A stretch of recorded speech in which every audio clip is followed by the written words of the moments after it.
Welcome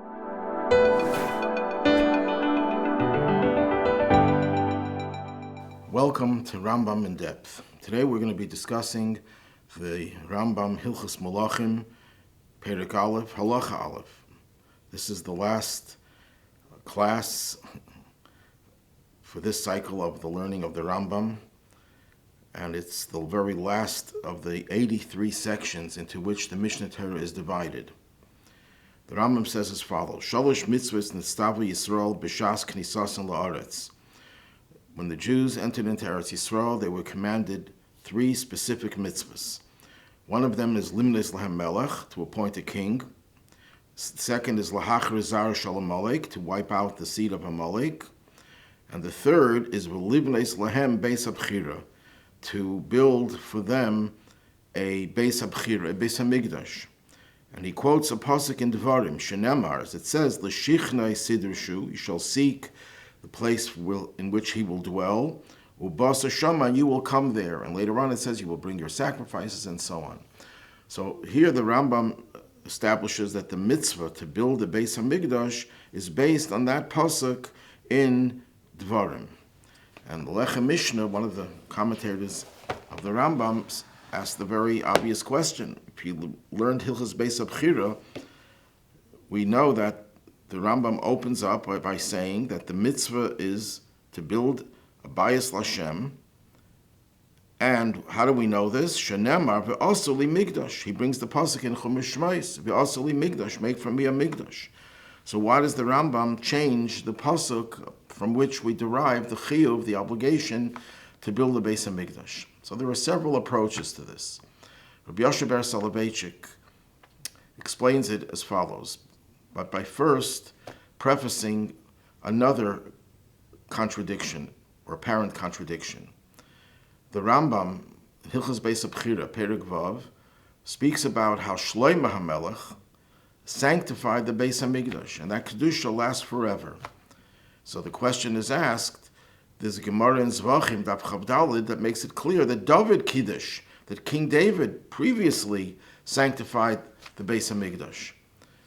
So then, which is it? Is it David or is it Shlomo? And he answers that there are 2 separate objectives or 2 separate aspects of the mitzvah of building a Beis Hamikdash.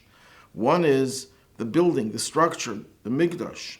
There's a mitzvah to build a Beis Hamikdash. That mitzvah is not restricted to one place necessarily, just as we know that they built a Mikdash, the Mishkan, in the desert. Then they took it to Eretz Yisrael to a place called Gilgal. Then they built a Mishkan in Shiloh. Then they built it in Neiv, then in Givain. Only afterwards did they build it in Yerushalayim. So you see that the idea of a Beis Hamikdash is not restricted to any one place. But then there's a separate aspect of this mitzvah. It's to build a Beis Habchira. That means this is the chosen place. In addition to being a Mikdash, a holy place, it's also the chosen place. What does that mean? That when David HaMelech chose the place upon which the Beis Hamikdash would be built, he sanctified the place that would be designated as the exclusive site for the Beis Hamikdash. Bechira means chosen. It's the chosen site. Later on, Shlomo HaMelech built the actual structure, and he sanctified the structure. So when you sanctify a structure, it has to be done b'shas binyan. While you're building it, you sanctify it. David was not sanctifying the structure, he was sanctifying the place, the location, that would be the chosen location. It's interesting that Rabbi Yoshe probably didn't have this Radvaz, but the Radvaz, one of the major commentators of the Rambam, it seems, gives that explanation, where he says that David HaMelech sanctified the Mokem, the place, Shlomo HaMelech sanctified the Binyan. So that explains why there are 2 psukim. The pasuk v'asu li migdash focuses on the mitzvah of building a Beis Hamikdash, which is not restricted to one place. The Mishkan was the fulfillment of that mitzvah then. But when the Rambam in Hilchos Melachim brings the pasuk l'shichni sidushu avasar shama, there he's talking about the bechira, the fact that this is the place that was chosen to be the exclusive place from then onward for the Beis Hamikdash to exist. So we have 2 separate aspects of the mitzvah in two separate psukim because there were two separate aspects. Another explanation given by my colleague, Rabbi Kalmanson, the Rosh Yeshiva in Brunois, France, and he bases it on the famous dispute or apparent dispute between the Rambam and the Ramban. What is the objective of the Beis Hamikdash? According to the Ramban, the objective of the Beis Hamikdash is for the Shechina to dwell. The Rambam learns that the purpose of the Beis Hamikdash is for us to bring karbanos, for us to bring sacrifices.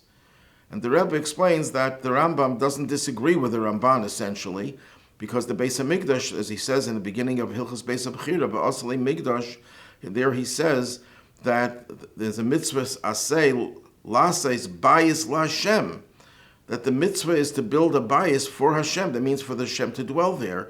Muchan liyas makrivim bekarbanos. It has to facilitate the bringing of sacrifices. So there are two separate components. So Rabbi Kalmanson explains that the component v'asli migdash, the mitzvah that we take from the pasuk v'asli migdash, that is referring to the aspect of the Beis Hamikdash b'shachanti, and I will dwell in it.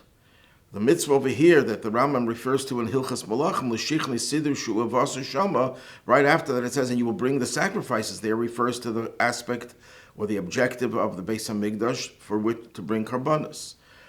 The problem with both of these explanations is that it's still hard to understand why the Rambam divides it into two different books.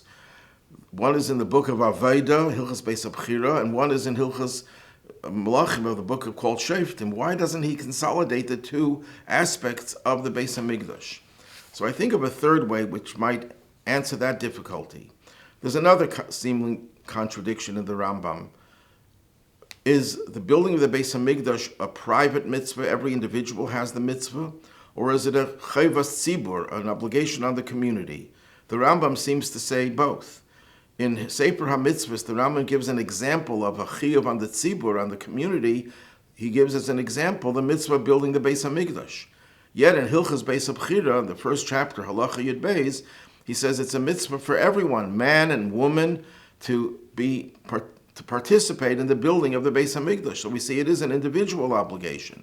And the answer is that it's both. To use an example, the Gemara in Ksubas says that the mitzvah of tzedakah is to not only give a token amount to the poor person, but to restore the poor person to his or her status, financial status, which could be a lot of money. And if you have a city with many poor people, it can impoverish everyone. That obligation is an obligation on the tzibur. The community has to see that the needs of the poor will be taken care of. What about every individual? Every individual has to give his or her share. That means that the obligation is essentially on the tzibur to facilitate the process that the poor should be taken care of. The individual has to give his share. Same thing over here. The mitzvah is on the community to make sure that there will be a Beis Hamikdash. This is not an obligation that every individual has to build a Beis Hamikdash, a complete Beis Hamikdash. That's impossible.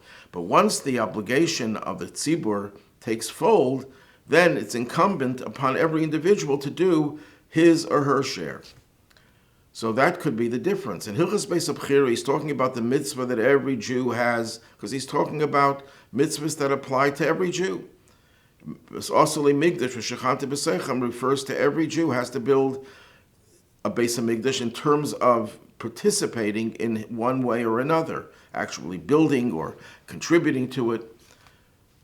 In Hilchos Melachim, we're talking about the laws that devolve on the tzibur, on the community. The whole Sefer Shoftim is about Sanhedrin. It's about Mamrim, rebelling against the authority. It's about Hilchos Melachim, about kings. This whole book is about chayvas tzibur, the obligation on the community. That's a different pasuk. That pasuk is the pasuk in Devarim that talks about the looking for the place and finding the place where the Shechina will dwell. That is an obligation on the tzibur to find the place. King David was the one with Shmuel Hanavi who found the location. That's a chayvas tzibur. Masha'enkein Hilchos Beis Hamikdash, there it's talking about the chayvas yachid. And it makes sense that they'd be in two different books because they're two totally different types of obligations, a communal obligation versus a private obligation.